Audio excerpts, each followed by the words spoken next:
अपने शरीर और बुद्धि को ऐसे बनाओ कि आपकी बुद्धि और शरीर के आगे कोई भी दुख और सुख और सर्दी गर्मी सब समान लगे, उसका आप पर कोई भी फर्क ना पड़े। ऐसे खुद को बनाने के लिए एक रहस्यमय प्राचीन रास्ता है। उसी रास्ते के बारे में हम आज कहानियों के माध्यम से जानेंगे। तो बिना देर किए चलिए उन कहानियों की शुरुआत। पहली कहानी, एक साधु। एक जंगल में एक साधु बहुत सालों से तपस्या कर रहा था। वह एक पेड़ के नीचे बैठकर अपनी तपस्या में मग्न था। उस जगह पर पानी की बाढ़ आ जाती है। सारे लोग इधर से उधर भाग रहे थे और यह साधु अपनी तपस्या में मग्न थे। इन्हें पता नहीं था कि पानी की बाढ़ आ चुकी है। जब एक आदमी वहां से भाग रहा था तो उसने इस साधु को देखा और इन्हें सावधान किया कि पानी की बाढ़ आ चुकी है। सारे लोग यहां से भाग रहे हैं, आप भी यहां से चलो। तो उस साधु ने कहा कि तुम जाओ, मुझे भगवान बचा लेगा। कुछ देर के बाद पानी साधु के गले तक आ गया। तभी वहां से कुछ लोग नाव में बैठकर भाग रहे थे। उन्होंने जब साधु को देखा तो उनसे कहा कि आप हमारे साथ नाव में बैठ जाओ, वरना आप डूब जाएंगे। लेकिन साधु ने फिर से वही कहा कि तुम जाओ, मुझे भगवान बचा लेगा। और वह लोग भी वहां से नाव लेकर चले गए। थोड़ी देर के बाद जब पानी बढ़ने लगा तो वह साधु एक पेड़ पर चढ़ गए। तभी वहां से एक हेलीकॉप्टर गुजर रहा था जो लोगों को बचा रहा था। जब उन्होंने इस साधु को देखा तो साधु की तरफ रस्सी फेंकी और उन्हें ऊपर आने को कहा। लेकिन साधु ने फिर से वही कहा कि तुम जाओ, मुझे भगवान बचा लेगा। और वह हेलीकॉप्टर वाले भी वहां से चले गए। धीरे धीरे पानी बढ़ने लगा और वह साधु पानी में डूबकर ही मर गया। जब वो मरने के बाद भगवान के पास पहुंचा तो उसने भगवान से कहा कि मैंने आपकी इतनी तपस्या की, इतना आपको रात दिन याद किया, आपने मुझे बचाया क्यों नहीं? तो भगवान ने कहा, अरे बेवकूफ, तुझे बचाने के लिए 3 बार मैंने ही तो उन तीनों इंसानों को भेजा था। एक बार पैदल, दूसरी बार नाव लेकर और तीसरे बार हेलीकॉप्टर लेकर। इस कहानी से हमें यह सीख मिलती है कि भगवान हमेशा किसी न किसी को जरिया बनाकर भेजते हैं हमारी मदद करने के लिए, लेकिन हम अपने घमंड में उन्हें पहचान नहीं पाते हैं और ऐसे मौके हाथ से गवा देते हैं। तो दोस्तों चलिए अब हमारे दूसरे कहानी की शुरुआत करते हैं। दूसरी कहानी, ये गांव में एक व्यापारी रहता था। उसकी एक खूबसूरत बेटी थी। एक बार उसे व्यापारी पर बहुत ज्यादा कर्ज हो गया था और जिस आदमी से उसे व्यापारी ने कर्ज लिया था वो उसी गांव का था और बहुत ही घटिया आदमी था। तो व्यापारी उस आदमी का कर्ज चुका नहीं पा रहा था। तो उस आदमी ने सारे गांव वालों को जमा किया और व्यापारी के घर पर जाकर व्यापारी से कहा कि अगर तुम मेरा कर्जा दे नहीं पा रहे हो तो अपनी बेटी की शादी मुझसे कर दो। यह सुनने के बाद भी वह व्यापारी चुप रहा क्योंकि वो मजबूर था और ये सारी बातें घर में बैठी उस व्यापारी की बेटी सुन रही थी। थोड़ी देर के बाद उस आदमी ने गांव वालों और व्यापारी से कहा कि ठीक है, मैं एक थैली में सफेद और एक काला पत्थर डालूंगा और इसकी बेटी को थैली में से कोई एक पत्थर निकालना पड़ेगा। अगर सफेद पत्थर निकला तो मैं कर्ज भी माफ कर दूंगा और इसकी बेटी से शादी भी नहीं करूंगा। लेकिन अगर काला पत्थर निकला तो कर्जा तो मैं माफ कर दूंगा, मगर इसको अपनी बेटी से मेरी शादी करवानी पड़ेगी। व्यापारी की लड़की इस बात के लिए राजी हो गई और सारे गांव वाली भी। उस आदमी ने थैली के अंदर सबके सामने 2 पत्थर डाले, लेकिन बड़े ही चालाकी से उस आदमी ने दोनों ही पत्थर उस थैली में काले डाले थे। और यह व्यापारी की बेटी को दिख गया था कि थैली के अंदर दोनों ही पत्थर काले थे। अब वह लड़की सोच में पड़ गई थी कि मैं जो भी पत्थर निकालूंगी वह काले ही पत्थर होंगे और अगर काला पत्थर निकला तो कर्जा माफ हो जाएगा, लेकिन मुझे उससे शादी करनी पड़ेगी। और अगर मैंने सारे गांव वालों को यह बता दी कि इस आदमी ने थैली में दोनों ही पत्थर काले डाले हैं तो कर्जा भी माफ नहीं होगा और यह आदमी आज नहीं तो कल मेरे बाबा से बदला जरूर लेगा। लड़की यह सोच ही रही थी कि लड़की को तभी थैली से पत्थर निकालने को कहा गया। लड़की ने थैली में हाथ डाला और एक पत्थर बाहर निकाला और बिना किसी को बताए उस पत्थर को जमीन पर गिरा दिया और जमीन पर गिरने के बाद वह पत्थर दूसरे पत्थरों में मिल गया। तभी लड़की ने सबसे कहा कि अब कैसे पता चलेगा कि मैंने जो पत्थर निकला था वह सफेद था या काला था? लड़की ने कहा, थैली में जो दूसरा पत्थर है उसे देखो। अगर थैली में सफेद पत्थर है तो मैंने काला पत्थर निकला था और अगर थैली में काला पत्थर है तो मैंने सफेद पत्थर निकला था और थैली में तो सिर्फ काले ही पत्थर थे। और सभी गांव वालों ने यह समझ लिया कि लड़की ने जो पत्थर निकला था वह सफेद था, इसलिए व्यापारी का कर्ज भी माफ हो गया और उसकी बेटी को उस आदमी से शादी भी नहीं करनी पड़ी। जिंदगी में इंसान कई बार मजबूर हो जाता है और उसके सामने जो हालत होती है उसे उसी के हिसाब से चलना पड़ता है। इस कहानी से हमें यह सीख मिलती है, जब भी आप मजबूर हो जाओ और मजबूरी में आपका कोई फायदा उठाना चाहता हो, दो इनोसेंट मत बनो, बल्कि अपने दिमाग का इस्तेमाल करो। जितने इनोसेंट बनने की कोशिश करोगे, लोग उतना ज्यादा आपको चीट करेंगे। अब इसका मतलब ये नहीं कि आप लोगों को गालियां देना ही शुरू कर दो, बल्कि इसका मतलब ये है कि आप समंदर की तरह बनो। मतलब ये है कि आप समंदर की तरह खामोश रहो, लेकिन उसकी गहराई की तरह अपने दिमाग में नॉलेज रखो। तो दोस्तों, चलिए अब हमारे तीसरी कहानी की शुरुआत करते हैं। तीसरी कहानी, जिंदगी की परेशानियां। एक वक्त की बात है, एक गांव में एक 10-12 साल का लड़का अपने माता पिता के साथ रहता था। कई सालों के बाद वह लड़का अपने दादाजी के गांव जाता है। वहां जाकर वह हर समय अपने दादाजी के साथ खेलता है। खेलते खेलते एक दिन उसने अपने दादाजी से कहा कि दादाजी, जब मैं बड़ा हो जाऊंगा तो मैं बहुत ज्यादा सक्सेसफुल बनकर दिखाऊंगा। क्या आप मुझे कामयाब बनने के लिए कुछ तरीके बता सकते हैं? हेलो। उसके दादाजी मुस्कुराते हुए उसकी तरफ देखते हैं और उसे कहते हैं हाँ, और वह उसे एक पौधों की दुकान पर ले जाते हैं। यहाँ पर छोटे छोटे पौधे मिलते थे। वहां से उसके दादाजी 2 छोटे पौधे खरीदने हैं और वापस घर आ जाते हैं। घर आने के बाद वह उनमें से एक पौधे को बड़े से गमले में लगा देते हैं और उस गमले को घर के अंदर रख देते हैं और दूसरे पौधे को वह घर के बाहर लगा देते हैं। फिर वह अपने पोते से पूछते हैं कि तुम्हें क्या लगता है, कौन सा पौधा फ्यूचर में अच्छे से बड़ा हो पाएगा? बच्चों ने थोड़ा सा सोचा और अपने दादाजी से कहा कि हमने घर के अंदर जो पौधा लगाया है वह अच्छे से बड़ा हो पाएगा, क्योंकि वह घर के अंदर हर प्रॉब्लम से बचा रहेगा, और जो पौधा हमने बाहर लगाया है उसे बहुत सी चीजों का खतरा है, जैसे कि सूरज की तेज करने, आंधी, तूफान, तेज बारिश और जानवरों से भी उस पौधे को खतरा है। उसके दादाजी ने मुस्कुराया और उससे कहा कि फ्यूचर में देखते हैं इन दोनों पौधों के साथ क्या होता है। फिर बाद वह लड़का फिर से अपने दादाजी के घर जाता है। 4 दादाजी को देखने के बाद वह फिर से उनसे पूछता है कि दादाजी, लास्ट टाइम मैंने पूछा था कि जिंदगी में सक्सेसफुल कैसे होते हैं, लेकिन आपने मुझे कुछ नहीं बताया था, लेकिन अब आपको मुझे बताना ही पड़ेगा। उसके दादाजी ने मुस्कुराते हुए उससे कहा जरूर, लेकिन सबसे पहले हम उन 2 पौधों को देखते हैं जो हमने कुछ साल पहले लगाया था। यह कहकर दादाजी उसे उसी जगह पर ले गए जहां उन्होंने घर के अंदर पौधा रखा था। उन्होंने देखा कि वह पौधा एक बड़ा पौधा बन चुका था। फिर वह उस जगह पर गए जहां उन्होंने दूसरे पौधे को बाहर लगाया था। उन्होंने देखा कि वह छोटा सा पौधा अभी बहुत बड़ा और विशाल पेड़ बन चुका था, और उसकी जो टीनियां थी वह बहुत ही मजबूत और लंबी थी, और उसका साया पूरे मैदान पर पड़ रहा था। अब उस लड़के के दादाजी ने उसकी तरफ देखा और उससे कहा कि अब बताओ, कौन सा पौधा ज्यादा बड़ा और मजबूत चुका है, कौन सा पौधा ज्यादा सक्सेसफुल हुआ है? लड़के ने कहा वह पौधा जो हमने घर से बाहर लगाया था। लेकिन दादाजी, ये कैसे पॉसिबल है? इस पौधे ने कई डेंजर सिचुएशन सही होगी, इस पर कई प्रॉब्लम्स आई होंगी, लेकिन फिर भी यह पौधा इतना बड़ा पेड़ कैसे बन गया? उसके दादाजी ने उसकी तरफ देखा और कहा तुमने ठीक कहा, जो ख्वाजा हमने बाहर लगाया था उसने कई प्रॉब्लम सही होगी, और उन्हीं प्रॉब्लम से लड़ते हुए वह इतना बड़ा और विशाल हो पाया है, और अब वह जितना चाहे उतना अपनी टहनियों को बड़ा कर सकता है, और जो तूफान और तेज बारिश जैसी प्रॉब्लम्स हैं वह उसकी टहनियों को और भी मजबूत बनाती है, और इसी वजह से आज वह एक बहुत विशाल पेड़ बन चुका है, और अब यह सारी प्रॉब्लम्स उसके सामने छोटी है। फिर उसके दादाजी ने उसकी तरफ देखा और उससे कहा कि बेटा, एक चीज हमेशा याद रखना, जब तक तुम अपनी लाइफ में स्ट्रगल नहीं करोगे, जब तक तुम डिफिकल्टीज से नहीं गुजारोगे, तब तक तुम अपनी लाइफ में सक्सेस को हासिल नहीं कर सकते हो।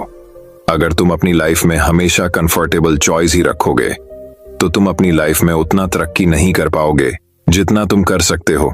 और अगर तुम हर प्रॉब्लम के लिए तैयार रहोगे, हमेशा स्ट्रगल के लिए रेडी रहोगे, तो फिर किसी भी मंजिल को पाना तुम्हारे लिए नामुमकिन नहीं होगा, और फिर बड़ी बड़ी प्रॉब्लम्स तुम्हें छोटी लगने लगेंगी। ये सुनने के बाद उसे लड़के ने एक गहरी सांस ली और फिर उसे विशाल और बड़े पेड़ की तरफ वह देखने लगा। उसके दादाजी के शब्द उसके दिमाग में घूम रहे थे।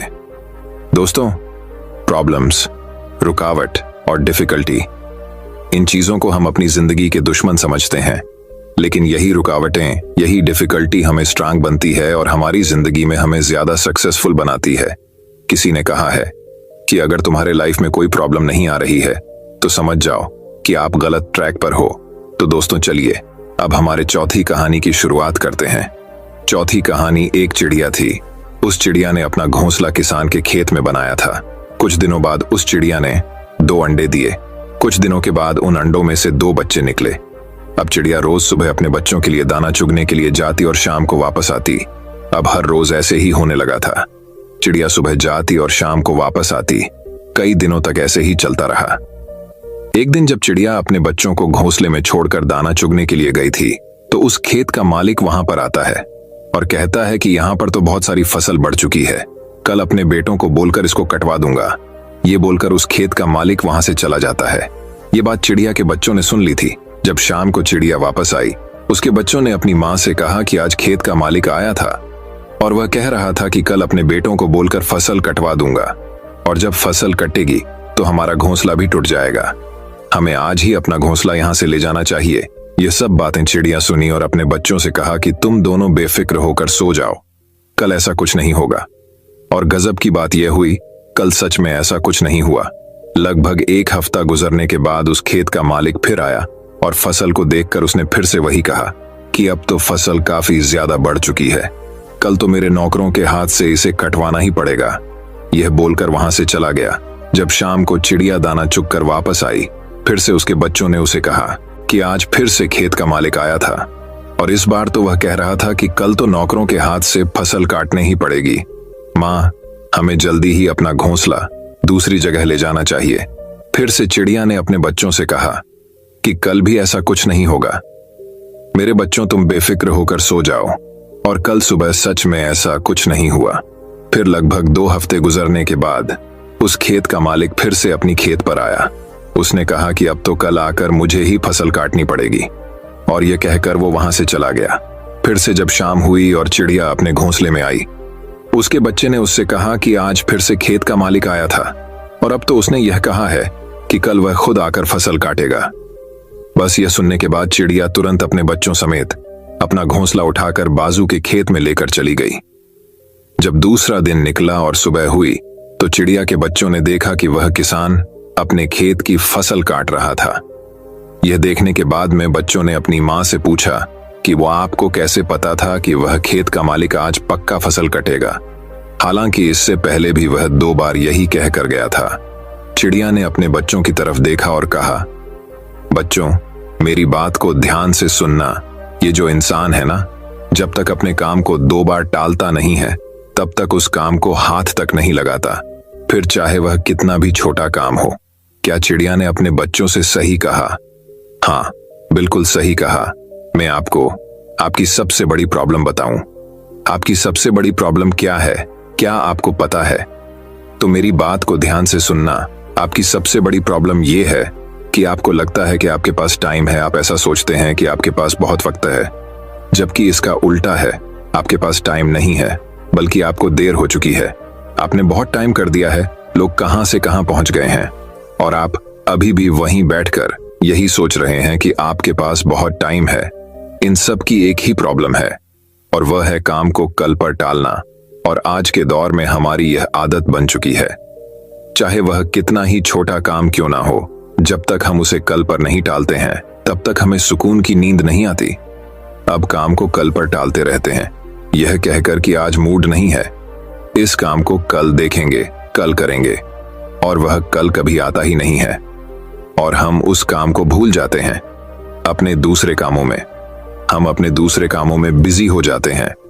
और वह दूसरे काम कौन से हैं? रील्स देखना, सोशल मीडिया चलाना, फालतू के वीडियो देखना, जिन वीडियो का न सर होता है और न पैर। मतलब कि मीनिंगफुल बात तो कुछ होती ही नहीं है उन वीडियो में। इस तरह की वीडियो में हम ना जाने कितना टाइम बर्बाद कर देती है, और जो हमारे इंपॉर्टेंट काम होते हैं उन्हें हम भूल जाते हैं। और फिर जब हमें याद आता है आज ही हमें उस काम को करना पड़ेगा, उसके बिना हमारा दूसरा काम नहीं होगा, तब हम उस काम को करते हैं। मतलब यह है कि जब तक हमारे सर पर प्रेशर नहीं आता है, तब तक हम उस काम को टालते रहते हैं। काम को टालना ऐसा ही है जैसे क्रेडिट। जब हम कोई चीज क्रेडिट पर लेते हैं तो हम उस चीज का फायदा तो उठा लेते हैं, लेकिन 1 दिन के बाद, 2 दिन के बाद, हफ्ते के बाद या महीने के बाद हमें उसका बिल पे करना पड़ता है। तो दोस्तों चलिए अब हमारे 5वीं कहानी की शुरुआत करते हैं। पांचवी कहानी, लोग क्या कहेंगे। एक बार की बात है, एक बाप और बेटा अपने गधे के साथ अपने गांव की तरफ जा रहे थे। बाप ने अपने बेटे को गधे पर बिठाया हुआ था और खुद गधे के साथ पैदल चल रहा था। थोड़ी देर के बाद जब वह दोनों किसी गांव से गुजर रहे थे तो कुछ लोगों ने उन्हें देखा और उन्हें देखकर कहा कि कैसा बेटा है जो खुद गधे के ऊपर बैठा हुआ है और अपने बुजुर्ग आप को पैदल चल रहा है। लोगों की यह बातें सुनने के बाद बेटा गधे से नीचे उतर गया और उसने अपने बाप को गधे के ऊपर बिठा दिया और फिर से दोनों अपने गांव की तरफ चलने लगे। थोड़ी देर के बाद फिर से जब वह दूसरे गांव से गुजर रहे थे तो उसे गांव के लोगों ने भी उन्हें देखा और कहा कि कैसा बाप है जो खुद गधे के ऊपर बैठा हुआ है और अपने मासूम से बेटे को पैदल चल रहा है। लोगों की यह बात सुनने के बाद आप भी गधे से नीचे उतर गया और अब गधे पर ना ही बाप बैठा हुआ था और ना ही बेटा, और वह दोनों बाप बेटे पैदल चल रहे थे। अब वह दोनों भी चलते चलते जंगल के रास्ते में पहुंच जाते हैं। उसी रास्ते से कुछ और भी लोग गुजर रहे थे। जब उन लोगों ने इन दोनों बाप बेटे को देखा और उन लोगों ने देखा कि उनके पास एक गड्ढा भी है और फिर भी यह दोनों पैदल चल रहे हैं, तो उन लोगों ने इन्हें देखकर कहा कि कैसे बेवकूफ लोग हैं कि इनके पास गधा होने के बाद भी ये दोनों पैदल चल रहे हैं। अब लोगों की यह बात सुनने के बाद वह दोनों भी आप और बेटे उसे गधे के ऊपर बैठ गए और अपने गांव की तरफ चलने लगे। लेकिन फिर से थोड़ी दूर जाने के बाद लोगों ने जब इन दोनों बाप बेटे को गधे के ऊपर एक साथ बैठा हुआ देखा तो कहने लगे कि कैसे इंसान है जो दोनों ही एक साथ उस बेचारे कमजोर गधे के ऊपर बैठे हुए हैं और उसे गधे की जान निकल रहे हैं। इन दोनों के अंदर जरा भी दया नहीं है। अब यह सुनने के बाद दोनों बाप बेटों का दिमाग खराब हो गया और वह समझ गए कि अगर हम इन लोगों की बातें सुनते रहेंगे तो हम कभी भी अपनी मंजिल पर नहीं पहुंच पाएंगे। दोस्तों, हमें इस कहानी से ये सीख मिलती है कि लोगों की बातों पर ध्यान मत दो। जितने लोग हैं उतनी बातें होती रहेगी और हम इस दुनिया में सभी को खुश नहीं कर सकते। इसीलिए जो आपको सही लग रहा है, जिसमें आपका फायदा है, उस बात का अपने दिमाग के आधार पर सही डिसीजन लो। लोग आज कुछ कहते हैं तो कल कुछ और। इसीलिए हमें लोगों पर नहीं बल्कि अपने काम पर ध्यान देना है, अपनी मंजिल पर ध्यान देना है और आगे बढ़ते रहना है। अगर हम इसी तरह लोगों की बातें सुनते रहे तो हम कभी भी आगे नहीं बढ़ पाएंगे और उनकी बातों में उलझ कर रह जाएंगे। तो दोस्तों, चलिए अब हमारे छठी कहानी की शुरुआत करते हैं। छठी कहानी, राजा और पत्थर। एक बार एक राजा ने अपने राज्य के एक रास्ते में बड़ा सा पत्थर रखवा दिया और खुद जाकर एक बड़े से पेड़ के पीछे खड़ा हो गया और छुपकर उस रास्ते पर नजर रखने लगा, यह देखने के लिए कि कौन उस बड़े से पत्थर को रास्ते से हटता है। थोड़ी देर के बाद उस रास्ते पर कुछ लोग आते हैं और उन लोगों को जब रास्ते पर एक बड़ा सा पत्थर दिखता है तो वह लोग रास्ता बदल देते हैं और दूसरी रास्ते से चले जाते हैं। फिर थोड़ी देर के बाद उसे रास्ते पर राजा की राजमहल की जो काम करने वाले थे वह आते हैं और वह भी जब इस बड़े से पत्थर को देखते हैं तो बिना उस पत्थर को रास्ते से हटाए वो सब वहां से पलटकर चले जाते हैं और उल्टा राजा को ही बुरा भला कहना शुरू कर दिया और बोले कि राजा अपने राज्य का काम ठीक से नहीं कर रहा है, इतने बड़े बड़े पत्थर रास्ते पर पड़े हुए हैं, राजा को इसको हटाना चाहिए। लेकिन राजा का इसके तरफ ध्यान ही कहाँ है। यह कहकर वह वहां से चले जाते हैं। फिर थोड़ी देर बाद उसे रास्ते पर एक सब्जी वाला आता है जिसके कंधे पर सब्जियां थी और जब वह बड़े से पत्थर को देखा है तो वह अपने कंधे से सब्जियों का टोकरी रखकर उसे पत्थर को हटाने की कोशिश करता है और बहुत मेहनत के बाद वह सब्जी वाला उस बड़े से पत्थर को रास्ते से हटा देता है। जैसे ही उस पत्थर को रास्ते से हटता है, उस पत्थर के नीचे बहुत सारे सोने के सिक्के और एक चिट्ठी रखी हुई थी जिसमें लिखा था कि इनाम राजा की तरफ से पत्थर हटाने वाले के लिए है। और यह सब होते हुए पेड़ के पीछे से राजा खुद देख रहा था। राजा उस आदमी के पास जाता है और उस आदमी को राजा अपने महल का सबसे खास आदमी बना लेता है। इस कहानी से हमें यह सीख मिलती है कि हमारे रास्ते में आने वाली परेशानियां, रुकावटें और मुश्किलें हमें बेहतर करने और आगे बढ़ने का मौका देती हैं। इसीलिए जिंदगी में जब भी ऐसा मौका मिले तो उस मौके को अपने हाथ से गंवा मत। बहुत से लोग ऐसे वक्त में मुश्किल काम को देखते ही अपना कदम पीछे हटा लेते हैं, लेकिन जब सब पीछे हट जाएं तो आप सामने आ जाओ, क्योंकि जीत उन्हीं को मिलती है जो परेशानियां और रुकावटें में अपॉर्चुनिटी ढूंढते हैं, और जब मौका मिलता है तो वही माँ का आपका फ्यूचर को बेहतर बनाती है। तो दोस्तों, चलिए अब हमारे 7वीं कहानी की शुरुआत करते हैं। सातवीं कहानी एक आलसी। एक समय की बात है। एक गांव में एक आदमी रहता था। वह आदमी बहुत ही ज्यादा आलसी था। वह कोई काम नहीं करता था। वह एकदम निठल्ला और नाकारा था। पास वो हमेशा ऐसे मौके के खोज में रहता कि कहीं से उसको खाना मिल जाए। तो एक दिन जब वो आदमी खाने के लिए भटक रहा था, तभी उसे एक फ्रूट का बगीचा दिखता है। वह उस बगीचे से फ्रूटस चुराने के बारे में सोचता है। तभी वो बगीचे के अंदर चला जाता है और एक पेड़ पर चढ़ जाता है। लेकिन तभी अचानक वहां पर उस बगीचे का मालिक आ जाता है और वह इस आदमी को पेड़ पर चढ़ता हुआ देख लेता है। वह उस आदमी को चिल्लाते हुए नीचे आने को कहता है, लेकिन यह आलसी आदमी बगीचे के मालिक को देखकर डर जाता है और नीचे आने से मना कर देता है। तभी उस बगीचे का मालिक अंदर जाकर बड़ा सा डंडा लेकर आता है। यह देखकर वह आलसी आदमी तुरंत पेड़ से नीचे उतरता है और मालिक के उस तक पहुंचने से पहले ही वह जंगल की तरफ दौड़ने लगता है और जंगल में जाकर छुप जाता है। कुछ समय बीतने के बाद वह आलसी आदमी वहां से निकलता है और जंगल के रास्ते से जब वह गांव की तरफ जा रहा था, तभी उसे एक लोमड़ी दिखती है जिसके सिर्फ 2 ही पैर थे और उसके 2 पैर टूटे हुए थे और वह जंगल में रेंगती हुई चल रही थी। यह देखने के बाद वह आलसी आदमी सोचता है कि यह लोमड़ी अब तक इस घने जंगल में जिंदा कैसे है। यह लोमड़ी भाग नहीं सकती, चल नहीं सकती, तो कैसे ही अपने लिए खाने का इंतजाम करती होगी। और कैसी है लोमड़ी अपने आप को इस घने जंगल में दूसरे जानवरों से बचाती होगी। वह आलसी आदमी अभी यह सोच ही रहा था कि तभी अचानक से वहां पर शेर आ जाता है जिसके मुंह में मांस का एक टुकड़ा था और वह शेर उस अपाहिज लोमड़ी की तरफ बढ़ रहा था। शेर को देखकर दूसरे सारे जानवर वहां से भाग जाते हैं और अब वहां पर सिर्फ वह अपाहिज लोमड़ी रह जाती है और वह आलसी आदमी भी अपनी जान बचाने के लिए एक पेड़ पर चढ़ जाता है। और फिर जो होता है उसे देखकर वह आलसी आदमी हैरान हो जाता है। वह शेर उसे गोश्त के टुकड़े को उस लोमड़ी के सामने छोड़ देता है और वहां से चला जाता है।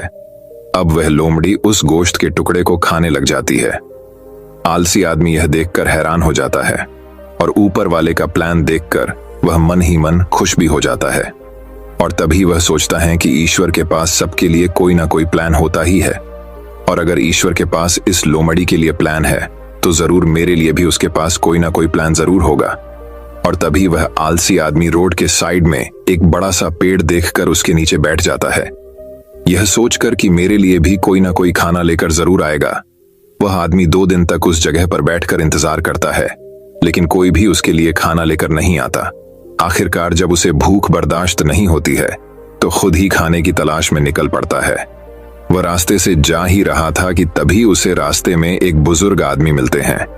वह आलसी आदमी उन बुजुर्ग से कहता है कि मुझे भूख लगी है, आपके पास कुछ खाने के लिए है तो मुझे दे दो। तभी वह बुजुर्ग आदमी उसको कुछ खाने और पीने को दे देते हैं। खाना खाने के बाद वह आलसी आदमी उन बुजुर्ग से कहता है कि मैं 2 दिन पहले जो देखा आप उस पर विश्वास नहीं करेंगे। मैं जंगल में एक अपाहिज लोमड़ी को देखा जिसे खुद शेर गोश्त लाकर दे रहा था खाने के लिए। मैंने सोचा कि ईश्वर के पास मेरे लिए भी कोई ना कोई प्लान जरूर होगा, लेकिन ईश्वर ने उस लोमड़ी पर अपनी दया दिखाई और मुझ पर नहीं। मेरे लिए कोई भी खाना लेकर नहीं आया और आखिरकार मुझे ही खुद खाने की तलाश में निकलना पड़ा। उस आलसी आदमी ने उन बुजुर्ग आदमी से पूछा कि मेरे साथ ही ईश्वर ने ऐसा क्यों किया। तभी उन बुजुर्ग आदमी ने मुस्कुराते हुए कहा, यह सच है कि ईश्वर के पास सभी के लिए कोई ना कोई प्लान तो जरूर होता है और तुम्हारे लिए भी है, लेकिन तुमने उसे गलत तरीके से समझ लिया। वह तुम्हें लोमड़ी नहीं बल्कि वह तुम्हें उस शेर की तरह बनाना चाहता था। दोस्तों, इस कहानी से हमें यह सीख मिलती है कि अगर हम हमारी लाइफ को ध्यान से देखें तो हमें यह पता चलेगा कि जिंदगी सबक से भरी पड़ी है और हर एक मोमेंट का एक डीप मीनिंग होता है। उस आलसी आदमी ने लोमड़ी को मदद लेते हुए देखा और सोचा कि लोमड़ी सिर्फ बैठी हुई है और वह सिर्फ इंतजार कर रही है कि कब उसके साथ अच्छी चीज होगी। लेकिन वह आदमी यह भूल गया था कि वह लोमड़ी मजबूर थी, लेकिन हम उस लोमड़ी की तरह मजबूर और लाचार नहीं है। ऊपर वाले ने हमें एबिलिटी दी है अपना काम करने की, बिल्कुल उस शेर की तरह। हमारे पास भी खुद की स्ट्रेंथ और कैपेबिलिटी है हमारी सिचुएशन को बदलने की, लेकिन उसके लिए आपको एफर्ट्स लेने पड़ेंगे, एक्टिव बनना पड़ेगा, तभी आप उस शेर की तरह बन पाएंगे। तो दोस्तों चलिए अब हमारे 8वीं कहानी की शुरुआत करते हैं। 8वीं कहानी एक जाल। दोस्तों, बचपन से लेकर अभी तक हमें कुछ ऐसी बातें सिखा दी गई हैं, बल्कि हमारे दिमाग में बिठा दी गई है, फिट कर दी गई है, जिसका कि कोई मतलब ही नहीं है। और यह बातें हमें हमारी स्कूल में, हमारे घर पर, बल्कि हर जगह सुनाई देती है। वह कौन सी बातें हैं, कौन सी ऐसी बात की मैं बात कर रहा हूँ, वह आपको इस कहानी में सब कुछ समझ में आ जाएगा। एक बार एक पिंजरे में कुछ बंदरों को डाल दिया जाता है और उस पिंजरे में एक सीढ़ी लगा दी जाती है। उसके ऊपर कुछ केले लटका दिए गए। जैसे ही उस पिंजरे में कुछ बंदरों को डालते हैं, उनमें से एक बंदर सीढ़ी चढ़ के केले खाने की कोशिश करता है, लेकिन जैसे ही वह सीढ़ी पर कदम रखता है तो उन सब बंदरों के आंख में ठंडा पानी डाल दिया जाता है। इसकी वजह से वो फिर नीचे उतर आता है। फिर उसके बाद एक दूसरा बंदर कोशिश करता है। वह जैसे ही सीढ़ी पर कदम रखता है तो उन तमाम बंदरों पर ठंडा पानी डाल दिया जाता है। अब वह बंदर भी नीचे आ जाता है। सारे बंदरों को अब यह बात समझ में आ जाती है कि सीढ़ी पर चढ़ते ही हमारे ऊपर ठंडा पानी डाला जाता है। फिर कुछ समय बाद उस पिंजरे में से एक पुराने वाले बंदर को निकालकर और एक नए वाले बंदर को डाल दिया जाता है। नया वाला बंदर जैसे ही पिंजरे में जाता है तो उस केले देखता है और वह बंदर केले खाने के लिए सीढ़ी पर जैसे ही कदम रखता है कि सारे बंदर मिलकर उसकी पिटाई कर देते हैं। बंदर को यह बात समझ में नहीं आती है कि मेरी पिटाई क्यों हुई, इसके पीछे क्या वजह है। बंदर को कुछ समझ में नहीं आता है। फिर थोड़ी देर के बाद उस पिंजरे में से एक पुराने वाले बंदर को निकाल दिया जाता है और फिर एक नए वाले बंदर को डाल दिया जाता है। और उस बंदर को भी जैसे ही पिंजरे में डालते ही उसे केले दिखते हैं और वो जैसे ही उसको खाने के लिए सीढ़ी में चढ़ने की कोशिश करता है तो सारे बंदर मिलकर उसकी धुलाई कर देते हैं। और धुलाई करने वाले बंदरों में से वह बंदर भी शामिल होता है जो पिछली बार पीटा गया था। इसको भी पता ही नहीं था कि मेरी पिटाई क्यों की गई है, और इस बार उसने भी सारे बंदरों के साथ मिलकर उस नए वाले बंदर की पिटाई कर दी। तो फिर धीरे धीरे करके उस पिंजरे में से सारे पुराने वाले बंदरों को निकाल दिया जाता है और उसमें सारे नए बंदरों को डाल दिया जाता है। अब उस पिंजरे में सारे नए बंदर थे और उस पिंजरे पर जो बाल्टी रखी हुई थी ठंडे पानी की, वह भी हटा दी जाती है। पर अब जब भी कोई नया बंदर को उस पिंजरे में डाल रहे थे, अब वह नया बंदर जैसे ही केले खाने के लिए सीढ़ी में अपनी पैर को रखता है, वैसे ही सारे बंदर मिलकर उसे नए बंदर की धुलाई कर देते हैं। और उस पिंजरे में किसी को पता ही नहीं था कि हम एक दूसरे को क्यों मार रहे हैं। और इसी तरह हम इंसान भी एक दूसरों के सपनों की धुलाई करते आ रहे हैं। जब भी कोई इंसान सपना देखता है कुछ बड़ा करने का, हम उसको कुछ ऐसी बातें बता देते हैं जिसकी वजह से वह डिमोटिवेट हो जाता है और हमें भी ये पता नहीं होता है कि हम उसकी सपनों की धुलाई क्यों कर रही है और हम उसको ऐसी बातें क्यों बता रहे हैं, क्योंकि हम लोगों ने अपने बाप दादा से यही सब कुछ सुना है ना, इसीलिए हम उसके साथ भी ऐसी ही बातें कर रहे हैं। और सबसे बड़ा डायलॉग जो होता है कि समय से पहले और किस्मत से ज्यादा। आज तक किसी को भी नहीं मिला, तू चाहे कुछ भी कर, कितने भी बड़े सपने देख, अच्छे अच्छे को हमने फेल होते हुए देखा है। कुछ इस तरह के डायलॉग हम बोलते हैं। लेकिन मैं आपको बता दूं कि जो ठंडा पानी की बाल्टी जो पिंजरे के ऊपर रखी गई थी, वह अब हटा दी गई है। पहले का टाइम बहुत अलग था और अभी का टाइम बहुत अलग है। और अगर कोई इंसान बिजनेस का सपना देखा है, कोई आइडिया आता है, अगर वो उस बिजनेस का लोगों को बताता है, तो लोग उसे कौन सा डायलॉग मारते हैं कि अभी धंधे पानी नहीं है, अभी के टाइम में काम धंधा नहीं है, तो कुछ भी कर, तेरा बिजनेस ठप हो जाएगा। कुछ इस तरह की बातें हम सामने वाले बंदे से करते हैं। लेकिन जिसमें हिम्मत होती है ना, वह सारे बंदरों से निपट कर उस सीढ़ियों के ऊपर चढ़कर आखिरकार वो केले खा ही लेता है। और इसी तरह जितने भी है डिस्ट्रैक्शन है ना, और लोगों की बातें हैं, जो लोग आपसे इस तरह की बातें करते हैं, उन सबको साइड में करो यार, और अपने काम पर फोकस करो और अपने सपनों की सीढ़ी पर चढ़ते रहो। एक दिन आपको कामयाबी जरूर मिलेगी। पहले का टाइम गया, पहले के टाइम को भूल जाओ, अभी अब के टाइम में जियो यार। ये मत सोचना कि ये दुनिया क्या कहेगी, अगर कर गए तो ये दुनिया तुम्हें देखेगी। तो दोस्तों, चलिए अब हमारे 9वीं कहानी की शुरुआत करते हैं। 9वीं कहानी, जिंदगी बदलने वाली कहानी। ये कहानी एक आदमी की जो कि दिन रात मेहनत करता था अपने परिवार वालों को पालने के लिए, अपने परिवार वालों का पेट भरने के लिए, जो कि हर आदमी करता है। लेकिन इसका जो बेटा था वह बिल्कुल ही आलसी और कामचोर था। वह सारा दिन सिर्फ मौज मस्ती करता रहता था और अपने आप की कमाई को खर्च करता रहता था। तो इस बात को लेकर वह आदमी बहुत ज्यादा परेशान रहने लगा था। लेकिन जब उसे लगने लगा कि अब पानी सर को ऊपर से जाने लगा है, तब उसने अपने बेटे को बुलाया और कहा कि अब तुम्हें काम करना पड़ेगा, तुम कुछ भी करो, लेकिन शाम तक अगर पैसे कमा के नहीं लाए तो तुम्हें घर में आने नहीं दिया जाएगा। अब लड़का तो था ही आलसी। वो अपनी माँ के पास गया और सारी बातें बताने लगा। तो उसके माँ ने अपने पास से उसको कुछ पैसा दे दिया और कहने लगी, तुम अपने पापा को शाम में ये कहना कि ये मेरी मेहनत की कमाई है। शाम को जब वह आदमी घर आया तो उसके बेटे ने उसके पास से सारे पैसे उसको दे दिए। वह आदमी को सब कुछ पता था। तो उसने अपने बेटे से क्या कहा? उसने ये कहा कि तुम इस पेज को कुएं में फेंक के आ जाओ। उसके बेटे ने एक भी सवाल नहीं पूछा और सीधा जाकर उसे पैसे को कुएं में फेंक कर आ गया। अगले दिन उसे आदमी ने अपनी बीवी को उसके मन के घर भेज दिया और अपने बेटे से कहने लगा कि मेरे बेटे तुझे आज और पैसे कम कर लेकर आने हैं। अब लड़का सीधा अपने बहन के पास गया और अपनी बहन को सारी बातें बताने लगा। तो उसके बहन ने भी उसके हाथ में कुछ पैसे रखे और उसे कहने लगी कि शाम को जब पापा घर आएंगे तो ये पैसे उन्हें दे देना और कहना ये मेरी मेहनत की कमाई है। शाम को जब आदमी घर आया, उसके बेटे ने फिर से अपने पास से जितने पैसे थे अपने आप को दे दिया। उस आदमी ने फिर से वही बात कही कि इस पेज को जाकर कुएं में फेंक कर आओ, और इस बार भी उसके बेटे ने एक भी सवाल नहीं किया और सीधा जाकर कुएं में उन पैसों को फेंक कर आ गया।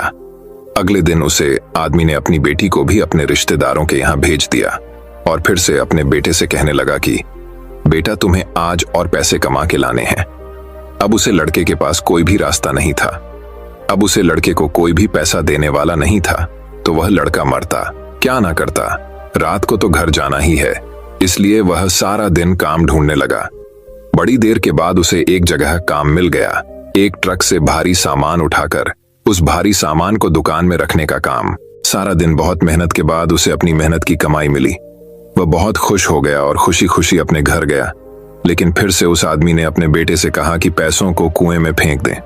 उसका बेटा गुस्सा हो गया और कहने लगा कि पापा, ये मेरे पूरे दिन के मेहनत की कमाई है, मैं इसे कैसे कुएं में फेंक दूं? वह आदमी मुस्कुराकर कहने लगा कि मैं तुम्हारी एक दिन की कमाई को मैं कुएं में देने की बात कही और तुम गुस्सा हो गए। तो सोचो, जब तुम मेरी मेहनत की कमाई को गवाते थे तो मुझे कैसा लगता होगा।